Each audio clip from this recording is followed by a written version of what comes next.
Thank you so much. I appreciate it. More and more illegal immigrants are dashing across the border, affecting our economy. We do this every night for a reason, because we care, and some of them seem to have no respect for American laws, maybe by definition. A member of the Border Patrol will describe the state of play tonight, and it's going to be an interesting segment. We'll be right back.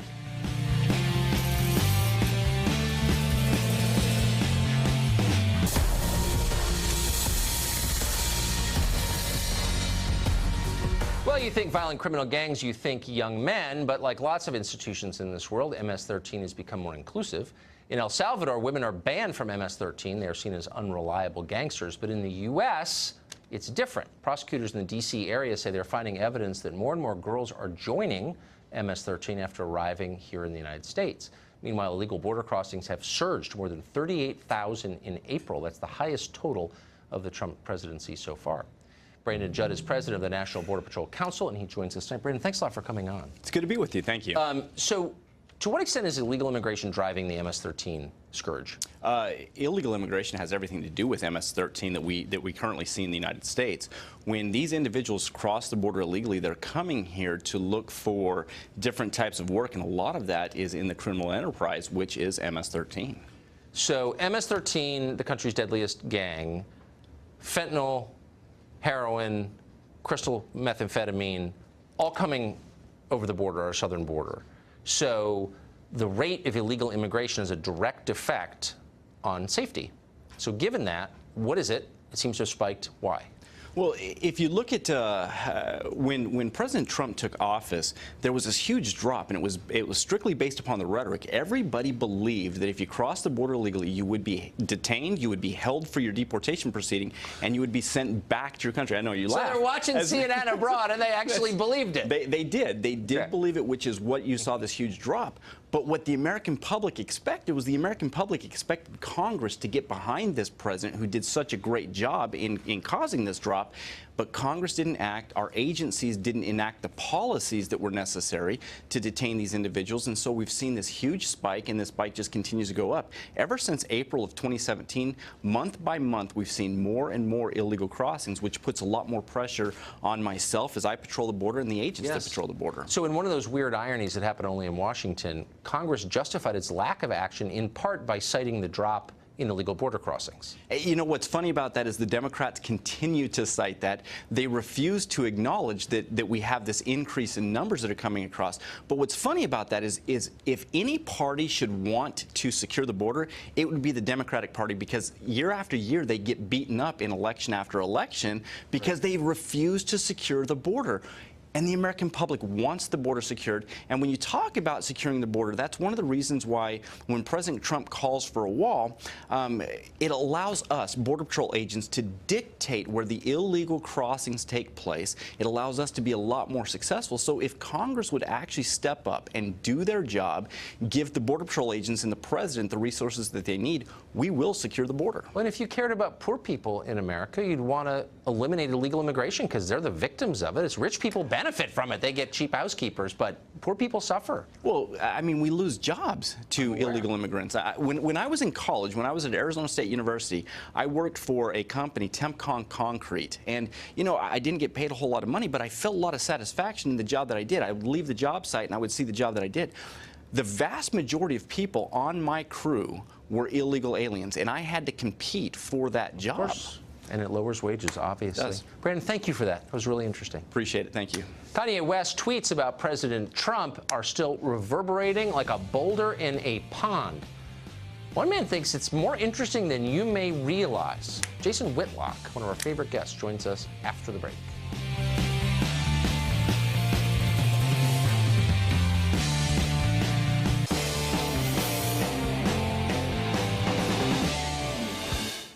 Rapper Kanye West has proven himself the equal of really anyone on the planet at dominating public discourse with just a few hundred characters on Twitter. 2 weeks ago, he tweeted this, quote, "You don't have to agree with Trump, but the mob can't make me not love him. We are both dragon energy. He is my brother. I love everyone. I don't agree with everything anyone does. That's what makes us individuals, and we have the right to independent thought." Well, that was a bomb that went off, and he's been under attack ever since. What does it mean? Take 3 steps back. The Kanye interlude. Can we learn something from it? Jason Whitlock has been watching carefully. He's an anchor at FS1. In a recent op-ed, he called Kanye's statement, quote, one of the best tweets of all time. He joins us tonight to explain what he means. Jason, what do you mean by that? Why is it one of the best tweets of all time? Well, I think what Kanye is trying to do is open Black America's mind to the fact that perhaps we've chosen a bad strategy by swallowing all of the Democratic Party and liberalism whole. I say in my column in the Wall Street Journal that in the immediate aftermath of the civil rights movement in the 1960s, Democrats marketed to us liberalism as the solution to all of our problems. And liberalism now is like the cigarette. It's been marketed to us the same as the cigarette. Fashionable, sophisticated, it's supposed to be liberating. But I think it needs a Surgeon General's warning, hazardous to your family and all the values you were taught as a child.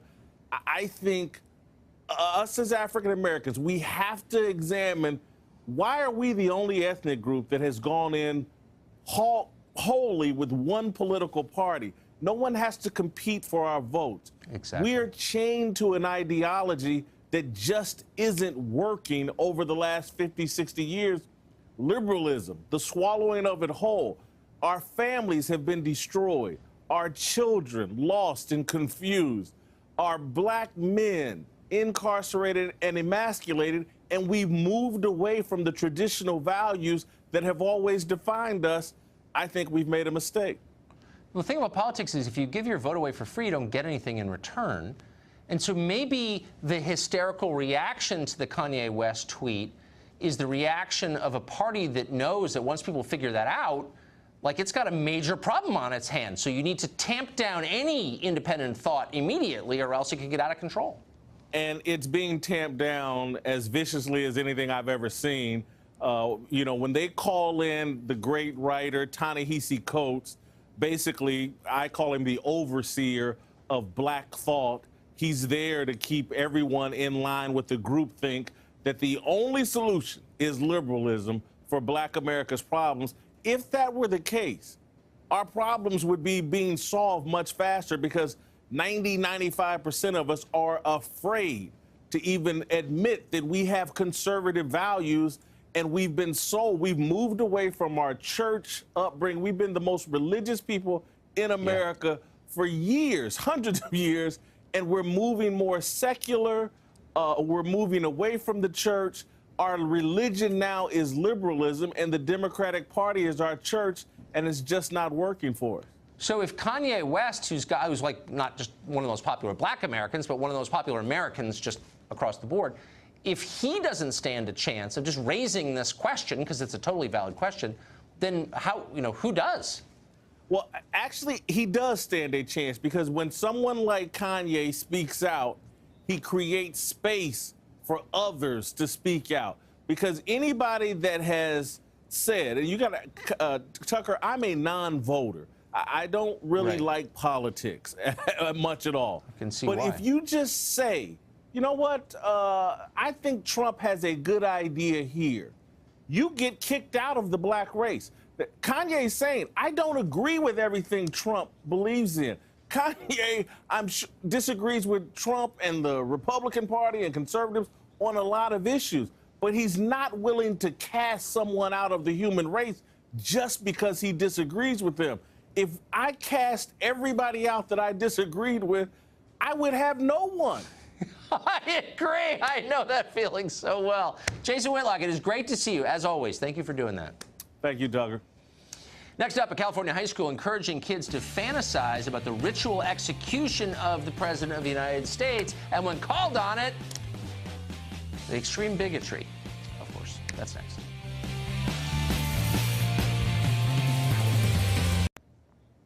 Kathy Griffin holding a fake severed head of the president was considered so offensive that even CNN had to can her about a year ago, but a lot can change in 12 months.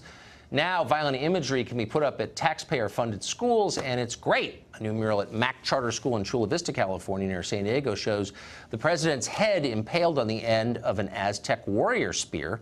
School officials finally realized they probably shouldn't be promoting the violent death of a politician, so they've asked the artist to make modifications. The artist, of course, complained about white supremacy. They all nodded. Ooh, of course, that's what it is.